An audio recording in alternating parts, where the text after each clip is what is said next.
So when I think about the leadership of this church and what it took to get this congregation through COVID, through the 2 years of the pandemic, together with a crisis of homeless folks, as well as not having a rector for an extended period of time, really at the worst possible time.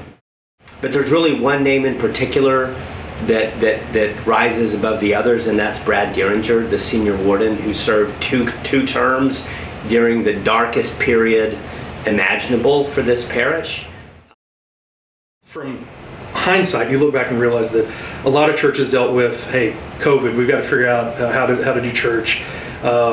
Many churches in the same time are dealing with how to search and find a new pastor to lead them. But here at St. George's, we had the third wave of, okay, our sanctuary where we meet and worship is being vandalized and damaged and broken into. It was a rough go. Our church building, our sanctuary, was victim of 6 different instances of vandalism in a 3-week period. We had multiple stained glass windows broken out.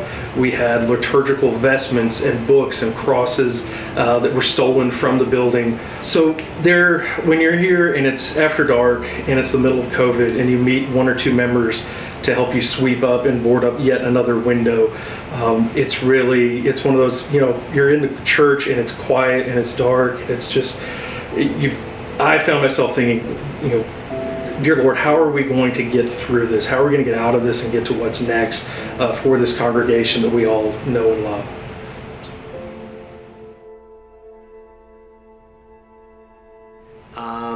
And I heard about how a courageous group of leaders would welcome unhoused folks into the St. George's grounds and community, striving to show them hospitality in the name of Christ, in the name of Jesus.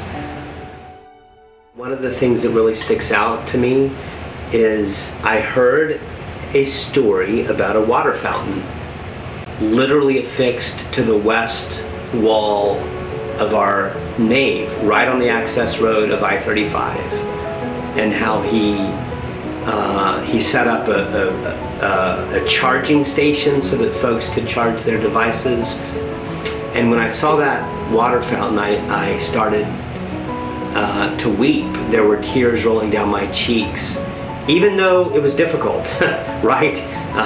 It was awkward, it was hard, it was difficult. The leadership of this church had the love to build this water fountain and to allow unhoused folks onto the grounds of this church.